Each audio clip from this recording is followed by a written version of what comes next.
Margao infrastructure जे underground cabling केलां जवळ जवळ आतां 19 वर्सां जालीं आनी त्या खातीर खंय खंय रेक्टिफिकेशन करपा जाय परत जे स्टेशन्स आसा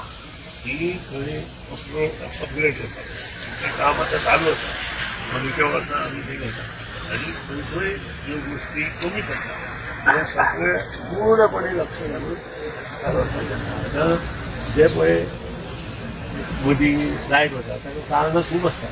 तें एकूच कारण ना की ते फॉल्ट ऑफ पावर डिपार्टमेंट बाकीचो प्रॉब्लेम आसता ग्रीड प्रॉब्लेम आसता ते ज्या कडेन पळय मेन लायन अंडरग्राउंड ना थंय मेजर प्रॉब्लेम आसता उदकां माड झाडां पडटा शिवाय पोल्स कितें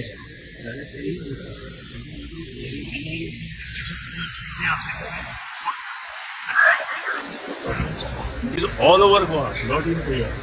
ज्या कडेन अंडरग्राउंड केबलिंग काम चालू आसा थंय थंय रस्ते खोडून दवरल्याने काम चालू आसा आतां ताचेर बेन आसा त्या खातीर आमकां काम करपाक मेळना 15 नोव्हेंबराक परत अंडरग्राउंड केबलिंग काम चालू जातलें म्हणून कलेक्टराचें जें नोटिफिकेशन आसा तें 15 नोव्हेंबराक अंडरग्राउंड केबलिंग किंवा अंडरग्राउंड म्हणजे एस्कावेशन जे रस्त्यार करता ते 15 नोव्हेंबरा पासून केन्ना कंप्लीट जातलें सगळें न्ही त्यानंतर कितलो पिरियड जाय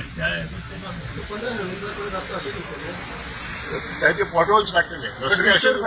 पॉटहोल्स बाकी सगळे जे रस्ते आसा ते पब्लीक वर्क्स डिपार्टमेंट आफ्टर